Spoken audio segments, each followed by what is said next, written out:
7 మాటలు మాట్లాడేటటువంటి వారు దయచేసి అక్కడ వేయబడినటువంటి కుర్చీలో వచ్చి కూర్చోవలసిందిగా మనవి చేస్తూ ఉంటున్నాం. దయచేసి 7 మాటలు మాట్లాడేటటువంటి వారందరూ కూడా వచ్చి అక్కడ కూర్చోవలసిన మనవి చేస్తుంటున్నాం.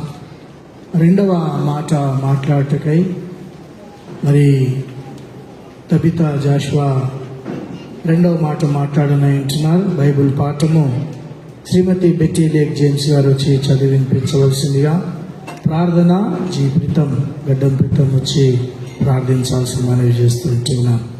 దయచేసి స్పీకర్స్ వచ్చి అక్కడ కూర్చోవలసిన మనవి చేస్తుంటున్నాం.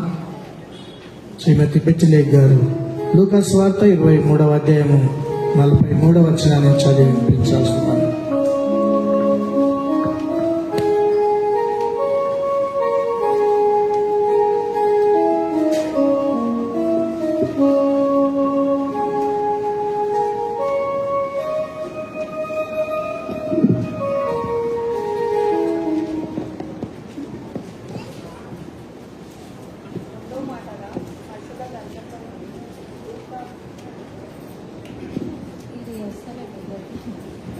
హలో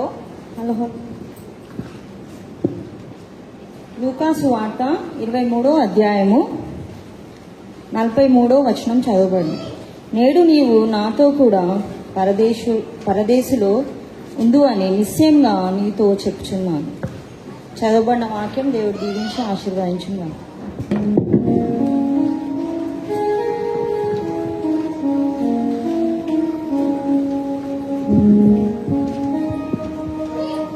ప్రార్థన చేసుకుందాం.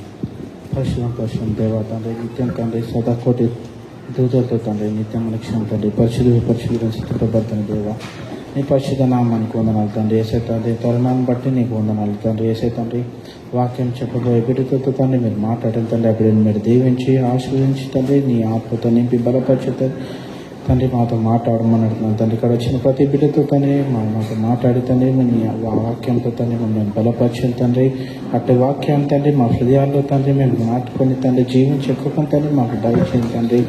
అవును తండ్రి, ఇంకా వాక్యం చెప్పబోయే ప్రతి బిడ్డతో తండ్రి మీరు మాట్లాడండి, దీవించి ఆశ్రయించి బలపరచండి. నిర్లక్ష్య స్వభావం తండ్రి మాలోంచి తీసివేస్తుంది. అవును తండ్రి, శ్రద్ధ కలిగి తండ్రి నీకు వాక్యం విని తండ్రి అంటే అవును తండ్రి అట్లా శ్రద్ధ కలిగి తండ్రి మేము నీళ్ళు తండ్రి జీవించి తండ్రి నీ నామానికి మహిమ తెచ్చే బిడ్డలుగా తండ్రి మమ్మల్ని బలపరచండి తండ్రి.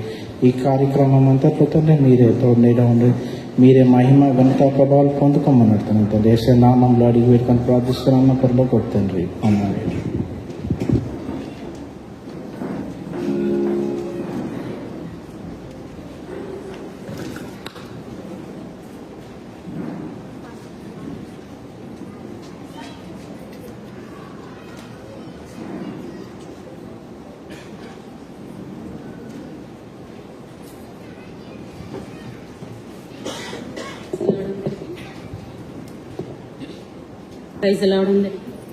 దేవుడు ఈ తరుణాన్ని ఇచ్చినందుకు, శ్రేష్టమైన సమయం ఇచ్చినందుకు, ఈ గొప్ప సమయాన్ని ఇచ్చినందుకు ఆ దేవాతి దేవునికి వందనాలు. మరి అలాగే మరి పాస్టర్ అంకుల్కి, పాస్టర్ అమ్మగారికి కూడా నా నిండైన వందనాలు చెల్లించుకుంటున్నాను. చిన్న ప్రార్థన చేసుకుని వాక్యదానంలోనికి వెళ్దాం.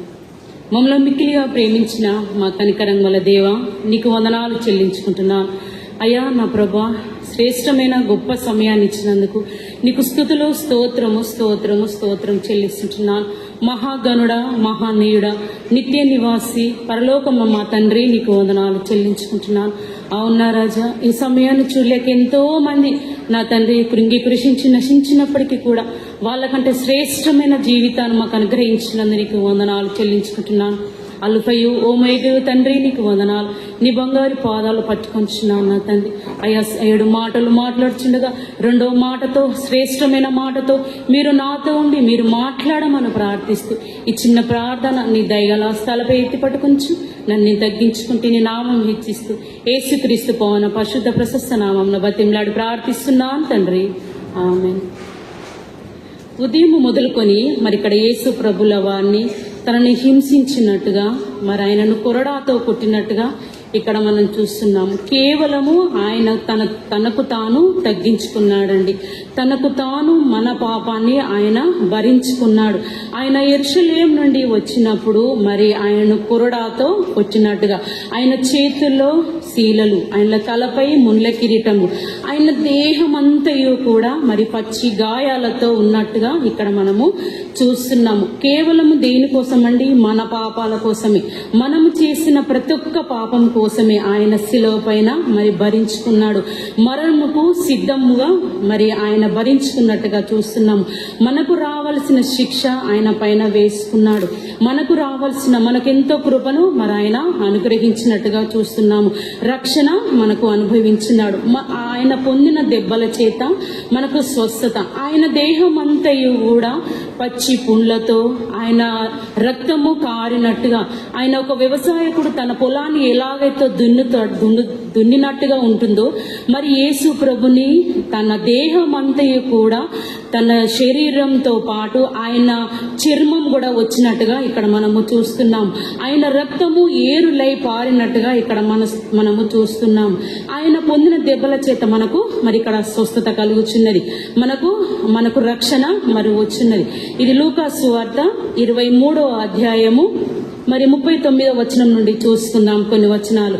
మరి అక్కడ కుడి వైపున ఒక దొంగ, ఎడమ వైపున ఒక దొంగ, వ్రేలాడవేయబడిన ఆ నేరస్తులలో ఒకడు ఆయనను దూషించు, నీవు క్రీస్తువు కాదా? నిన్ను నీవు రక్షించుకొనుము, మమ్మను కూడా రక్షించుమని మరి మొదటి వ్యక్తి యేసు ప్రభును హేళన చేసినట్టుగా, ఆయనను అపహాసించినట్టుగా, మరి ప్రభుతో మాట్లాడినట్టుగా ఇక్కడ చూస్తున్నాం.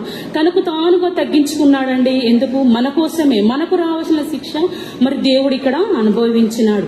మరి ఇక్కడ చూసుకున్నట్లయితే అయితే రెండో దొంగ, ఎడమవైపు ఉన్న రెండో దొంగ మరి ఏమని సెలవిస్తున్నాడు, ఏమని మాట్లాడుతున్నాడు? మొదటి వానితో రెండో వాడిని గద్దించి, నీవు అదే శిక్షా విధిలో ఉన్నావు గనుక నీవు దేవునికి భయపడవా? మరి మనతో పాటు దేవునితో పాటు మనం కూడా ఇదే శిక్షా విధిలో ఉన్నాము కదండి. ఇదే శిక్ష మనము అనుభవిస్తున్నాము. నువ్వు దేవునితో ఎందుకు ఇలా మాట్లాడుతున్నావు? దేవునితో ఎందుకు ఇట్లా అపహాసంగా మాట్లాడుతున్నావు? నువ్వు దేవునికి భయపడవా అని రెండో దొంగ మరి మొదటి వ్యక్తితో మరి గద్దిస్తున్నట్టుగా ఇక్కడ మనం చూస్తున్నాము. 41వ వచనం, మనకైతే ఇది న్యాయమే, మనము చేసినది తగిన ఫలము పొందుచున్నాము. కానీ ఈయన ఏ తప్పిదము చేయలేదు. అయినప్పటికీ కూడా మన పాపాల కోసము, మనము చేసిన తప్పుల గురించి మరి ఆయన శిలువ పైన వ్రేలాడవేయబడ్డట్టుగా ఇక్కడ మనం చూస్తున్నాము.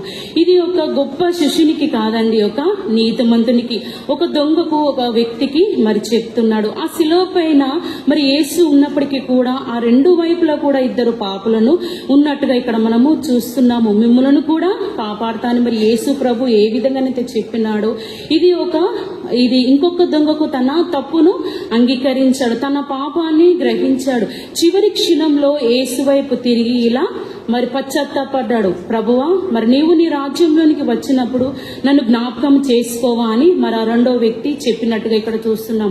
నీ రాజ్యము బంగారు నగరం కదా, నీది అందమైన నగరం కదా, నీది విలువ పెట్టి కొన్న ఆ రాజ్యం కదా, ఆ రాజ్యంలోకి వెళ్ళినప్పుడు నన్ను ఒకసారి జ్ఞాపకం చేసుకోవా అని ఆయన ప్రార్థన పూర్వకంగా రెండో వ్యక్తి ఇక్కడ మాట్లాడినట్టుగా ఇక్కడ చూస్తున్నామండి.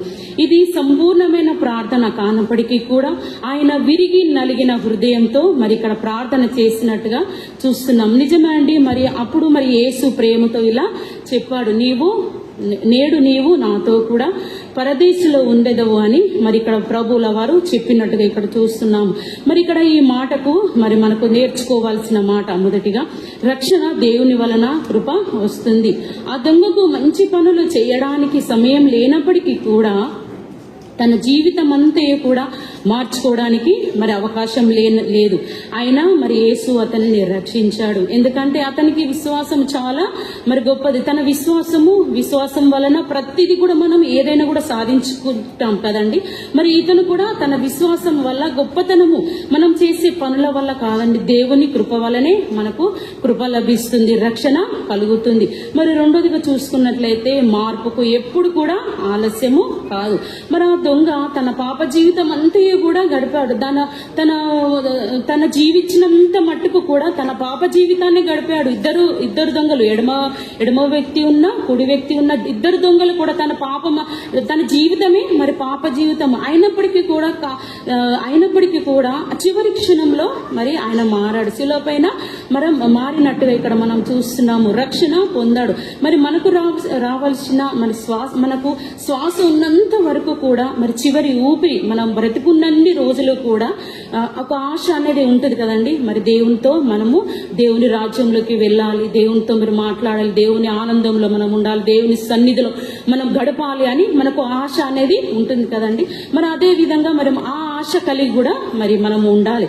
మరి మూడోదిగా చూసుకున్నట్లయితే యేసు మన గతాన్ని కాదండి, మన హృదయాన్ని చూస్తాడు. కానీ ఆ దొంగలో యేసు విశ్వాసాన్ని గ్రహించాడు. అందుకే మరి ఆయనను రక్షించినట్టుగా ఇక్కడ మనం చూస్తున్నాం. అలాంటి రక్షణ, అలాంటి నిరీక్షణ, అలాంటి కృప ఈ మధ్యకాల సమయంలో మరి మనందరం కూడా మరి కలిగి ఉండాలని మరి నేను కోరుకుంటున్నాను. మరి నాలుగోదిగా చూసుకున్నట్లయితే రక్షణలో నిశ్చయం ఉంది. యేసు బహుశా అవన్నీ కూడా చెప్పనప్పటికీ కూడా మరి నేడు నీవు నాతో కూడా పరదేశంలో ఉండు అని మరి ఏ విధంగా అంటే మనం స్పష్టంగా ఇక్కడ చెప్పినట్టుగా మనం ఇక్కడ చూస్తున్నాం. ఇది మనకు నిత్య జీవమైన నమ్మకాన్ని ఇస్తుంది. మన హృదయంలో మన మనసులో మనము గోజాడినట్లయితే ప్రతిదీ కూడా మనకు అనుగ్రహించే దేవుడు. మరి ఇక్కడ 43వ వచనంలో చూసుకున్నట్లయితే అందుకు ఆయన వారితో నేడు నీవు నాతో కూడా పరదేశంలో ఉండు అని నీతో చెప్పుచున్నాం. యేసు మరి నిజంగా కదండి, మరి మనం పాపులమైనప్పటికీ కూడా, మనము దౌర్భాగ్యమైనప్పటికీ కూడా మనల్ని రక్షించే దేవుడు. మనకు రావాల్సిన శిక్ష శిలువపైన వేలాడవేయబడి మనకు రావాల్సిన ప్రతి ఒక్కటి కూడా మరి యేసు ప్రభుల వారు తగ్గించుకొని తనకు తాను శిక్ష మరి అనుభవించినట్టుగా చూస్తున్నాం. నిజముగా కదండి, మరి నేను నీతో చెప్పుచున్నాను, నీవు నాతో కూడా పరదేశంలో ఉండదు అని మరి ఏ రీతిగానైతే మరి చెప్పినాడో మనకు ఒక ఆశ, క్షమాపణ, రక్షణ తెలియజేస్తుంది. ఇది ఒక పాపి తన చివరి క్షణంలో యేసుని ఆశ్రయించినప్పుడు పొందిన కృప గురించి మరి చెప్తుంది. మరి ఇక్కడ చూసుకున్నట్లయితే మరి పాపి గ్రహింత శిలువపై ఉన్నాక ఇద్దరి దొంగల్లో ఒకడు యేసుని దూషించాడు, కానీ మరొకడైతే తన తప్పును అంగీకరించాడు. మరి రెండో వ్యక్తి చూసుకున్నట్లయితే తన తప్పును తాను తెలుసుకున్నాడు, తన తప్పును తాను మరి అంగీకరించుకున్నట్టుగా ఇక్కడ మనం చూస్తున్నాం. మరి మొదటి వ్యక్తిని అయితే ఆయన మరి యేసు ప్రభులని మరి అపహాసించినట్టుగా, నువ్వు రాజువు కదా, నువ్వు మహారాజువు కదా, నిన్ను నువ్వు రక్షించుకో, మమ్మల్ని కూడా రక్షించమని మరి ఆయన ఒక హేళన చేసినట్టుగా మరి అక్కడ మాట్లాడినట్టు చూస్తున్నాము. మరి ఇక్కడ రెండో వ్యక్తి అయితే తన తప్పును తాను తెలుసుకొని పశ్చాత్తాపడ్డాడు. ఆ స్థితిలో ఉన్నప్పటికీ కూడా, ఆ మరణ అవస్థలో ఉన్న కూడా మరి యేసు ప్రభుని పాదాలు పట్టుకొని ప్రార్థన పూర్వకంగా మరి ఇక్కడ మాట్లాడినట్టుగా మరి చూస్తున్నాము. మనము చేసిన వాటిని తగిన శిక్ష మనం పొందుచున్నాము అని మరి ఆ వ్యక్తి మాట్లాడినట్టుగా ఇక్కడ మనము చూస్తున్నాము. రోమీయుల రాసిన పత్రిక 3వ అధ్యాయము 23వ వచనం. ఏ భేదమును లేదు, అందరూ పాపము చేసి దేవుడు అనుగ్రహించిన మహిమను పొందలేకపోతున్నాడు కదండి. ఇక్కడ మరి పాపం గురించి మనం ఈ లోకంలో చూసుకున్నట్లయితే ఎవరు నిజంగా ఉన్నారండి, ఎవరు పాపం లేక ఉన్నారండి? అందరూ కూడా పాపం చేసిన వారమే. అందరం కూడా తెలిసి ఒకటైతే తెలియక ఎన్నో చేస్తాం, కానీ వాటిని అన్నిటిని మీరు చీకటిలో నడుచుట నాకు ఇష్టం లేదు, మీకు ఒక వెలుగు అనేది మరి దేవుడు మనకు ఇక్కడ అనుగ్రహిస్తాడు. మరి దేవుడైతే ఏ విధంగా చెప్పుతున్నాడని, యేసు నీ రాజ్యంలోనికి వచ్చినప్పుడు నన్ను జ్ఞాపకం చేసుకోమను అని ఆ వ్యక్తి ప్రార్థన పూర్వకంగా ఏ విధంగానైతే మాట్లాడానో ఆయన విశ్వాసం చేత ఆయనను మరి రక్షించాడు. అలాంటి రక్షణ, అలాంటి కృప మరి ఈ మధ్యకాల సమయంలో మనకందరికీ కూడా అనుగ్రహించాలి. నిజమైన విశ్వాసం చాలండి. యేసుని ఆశ్రయించడానికి ఎప్పుడు కూడా మరి ఆలస్యము ఉండదు. 2 కొరింథీయుల రాసిన పత్రిక 6వ అధ్యాయము 2వ వచనం. అనుకూల సమయమందు నీ మొర ఆలకించి తిని రక్షణ దినమందు నిన్ను ఆదుకుంటే అని ఆయన చెప్పుచున్నాడు కదా. ఇదిగో ఇప్పుడే మిక్కిలి అనుకూల సమయము, ఇదిగో ఇదే రక్షణ దినము.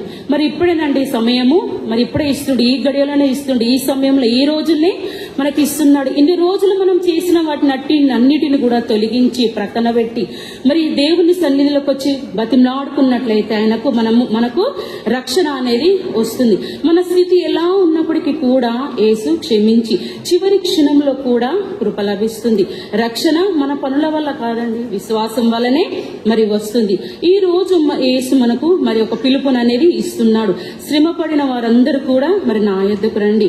మనము కూడా ఆ వ్యక్తిలాగా ప్రభువా మరి నన్ను కరుణించవా, నన్ను దీవించవా, ఈ స్థితిలో ఉన్నాను కదా అని మరి ఆయన బతిమలాడుకున్నట్టు మరి ఈ మధ్యకాల సమయంలో కూడా మనం ప్రాయపడాలి. మరి ఇక్కడ చూసుకున్నట్లయితే వేలాడవేయబడేలా ఆ నేరస్తుల్లో కూడా ఆయనను దూషించినప్పటికీ కూడా మరి ప్రభువును మరి నువ్వు ఇలాగ ఎందుకు చేస్తున్నావు, ఎందుకు మాట్లాడుతున్నావు అని మరి ఆయనను అనుకోలేదండి. ఆయన మాటలు అన్నిటి కూడా విడిచిపెట్టి మన కోసము, మన పాపాల కోసము, మనకు రావాల్సిన శిక్ష మరి దేవుడు ఇక్కడ అనుభవించినట్టుగా ఇక్కడ మనం చూస్తున్నాను. ఆయన పొందిన దెబ్బల చేత మరి మనకు స్వస్థత కలుగుతున్నది కదండి. మరి నన్ను జ్ఞాపకం చేసుకో అని మరి ఆ దొంగ ఏ విధంగానైతే చెప్పినాడో ఆయన మరి రక్షకుడు మనల్ని రక్షించాడు, మనల్ని కాపాడినాడు, మనకు దీవెనలు మరి అనుగ్రహించినట్టుగా ఇక్కడ పశ్చాత్తాపడు.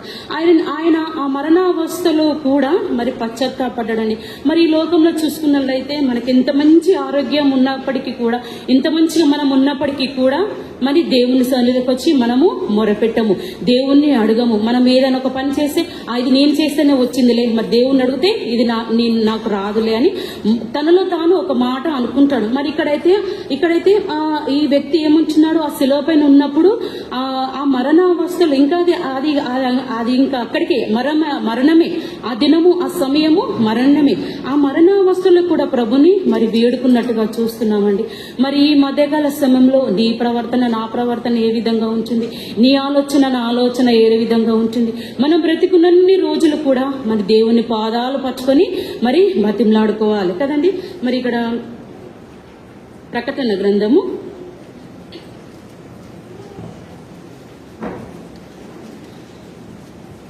22వ అధ్యాయము 12వ వచనం. ఇదిగో త్వరగా వచ్చుచున్నాను, వాని క్రియల చొప్పున ప్రతి వానికి ఇచ్చుటకు నేను సిద్ధపరిచిన జీతము నా యొద్ద నున్నది.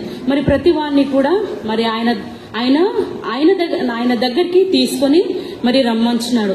మనము ఆయన దగ్గరికి వెళ్ళాలి. మనము ఆయన దగ్గరికి వెళ్ళిన ఎడల ఆయనకున్న జీతము, ఆయనకున్న జీవం అంతా కూడా మరి మనకు అనుగ్రహిస్తాడు. మరి ఇక్కడ చూసుకున్నట్లయితే ఆయన యొద్దకు వచ్చిన వారిని ఎంత పాపినైనా కూడా క్షమించి రక్షించి మన ప్రభువు గనుక సమయం ఉండగానే ఆయనను వేడుకోమంటున్నాడు. మన పాప జీవితం అంతా కూడా విడిచిపెట్టి క్షమాపణ పొందుకోవాలి, ఆయన నిత్య రాజ్యంలోనికి వెళ్దాం కదండి. మరి ఇక్కడ యోహాను 3:16 చూసుకున్నట్లయితే దేవుడు లోకమును ఎంతో ప్రేమించెను, కాగా తన అద్వితీయ కుమారుని గనుక పుట్టినవాని యందు విశ్వాసముంచు ప్రతి వాని మరి ఏ విధంగా చెప్తున్నా, ఆయన మరి ఈ లోకానికి వచ్చిండు, ఆయన మరి మన కోసం వచ్చినాడు. మన కోసం వచ్చినప్పటికీ మన పాప జీవితం అంతా కూడా విడిచిపెట్టి, పాప జీవితం అంతా కూడా మరి చీకటిలో మనం ఉంటున్నామేమో, మనల్ని మనం ఒకసారి పరీక్షించుకోవాలి, మనల్ని మనం ఒకసారి గ్రహించుకోవాలి. మనకు వెలుగు సంబంధులై ఉంటారని మరి దేవుడు వాక్యం సెలవిస్తున్నది కదండి. మన స్థితి ఎలా ఉన్నప్పటికీ కూడా, మన గతి ఎలా ఉన్నప్పటికీ కూడా మనల్ని క్షమించి రక్షించే మన యేసు ప్రభు చివరి క్షణంలో కూడా ఆ కృప లభిస్తుంది. చివరి క్షణంలో రక్షణ మన పనుల వల్ల కాదండి. విశ్వాసం ఉంటే, ఆవగింజంత విశ్వాసం ఉంటే చాలని యేసు ప్రభు చెప్పిండు కదా. మరి ఆవగింజంత విశ్వాసం ఈ మధ్యకాల సమయంలో నువ్వు నేను కలిగి ఉన్నామా, నీవు నేను మరి అనుభవిస్తున్నామా? శ్రమపడిన వారందరికీ కూడా నా యొద్దకు రండి, నన్ను జ్ఞాపకం చేసుకోమని మరి నీ రాజ్యంలోనికి వచ్చినప్పుడు నన్ను జ్ఞాపకంలో చేసుకోమని మరి యేసు ప్రభుల వారు ఏ విధంగా చెప్పున్నాడో, మన యేసు ఆయన మహిమ కిరీటము మనకు అనుగ్రహించినాడు. యేసు సర్వాధిపతి అయిన నిత్య రాజ్యము, శాంతి సమాధాన రాజ్యము, ఆ రాజ్యంలో మనము ఉండే రాజ్యంలోనికి ఆయన ప్రేమ పొందాలి. ఆయన రాజ్యంలోనికి నేడే ఆసక్తి కలిగి ఒక ఆశ అనేది, ఒక ఆసక్తి కలిగేది మనకు ఉంటుంది కదండి. మరి ఇక్కడ చూసుకున్నట్లయితే ఇప్పుడే తెలివిగా మరి ఆ సమయాన్ని మనము మరి ఉపయోగించుకోవాలి. మొదటి వాడిని గద్దించాడు, మొదటివాడు మరి రెండో వ్యక్తి రెండో దొంగ మరి గద్దించినట్టుగా ఇక్కడ చూస్తున్నాము. మొదటి వాడిని గద్దించిండు. మరి ఎందుకు ఇలా, నువ్వు యేసు ప్రభుని, ఆయన రాజు కదా, ఆయన మహారాజు కదా, నువ్వెందుకు ఇలా మాట్లాడుతున్నావని మరి రెండో వ్యక్తి మరి మొదటి వ్యక్తితో మాట్లాడినప్పటికీ కూడా దేవునికి భయపడవా అంటున్నాడు. అంటే మరి మనకు కూడా తెలుసు యేసుక్రీస్తు అని రక్షకుడు. వెంటనే ఆ చివరి క్షణంలో కూడా ప్రభువును ఒప్పుకొని మరి మనకు రక్షించాడు అని కోరుకుంటాం. మరి ఎఫెసీలో రాసిన పత్రిక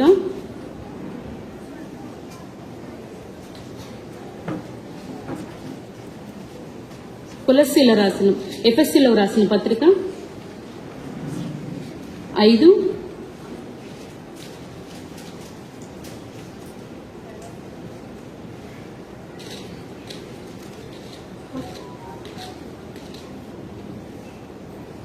15-16 వచనం. ఆ దినములు చెడ్డవి గనుక మీరు సమయమును పోనీయక సద్వినియోగం చేసుకొనుచు జ్ఞానుల వలె కాక అజ్ఞానుల వలె నడుచుకున్నట్లు జాగ్రత్తగా చూసుకొనుము. మరి మన ప్రవర్తన ఏ విధంగా ఉందండి? అజ్ఞానుల వల్లే ఉంటున్నామా, జ్ఞానుల వల్లే మరి మనం ఉంటున్నామా? మనల్ని మనము ఒకసారి పరీక్షించుకోవాలి. వెంటనే ప్రభు అదే మరి గడియలోనే అతన్ని రక్షించి, నేడే నీవు నాతో కూడా పరదేశంలో ఉందువు, నా రాజ్యంలో ఉందువని మరి ప్రభుల వారు ఇక్కడ చెప్పినట్టుగా చూస్తున్నాము. ఆయన యుద్ధకు వచ్చిన వారిని ఇంత పాపినైనా కూడా మరి క్షమించి దీవించి దేవుడు మన ప్రభువు గనుక సమయం ఉండగానే మనము మరి ఆయనను వేడుకుందాము. ఆయనను మరి వేడుకున్నట్టు మన పాప జీవితం అంతయో విడిచి క్షమాపణ జీవితము పొందుకొని నిత్య రాజ్యంలోనికి మరి మనము చేరుకుందాము. అట్టి కృప దీవెన సమృద్ధి మనకు అనుగ్రహించునుగాక. మరి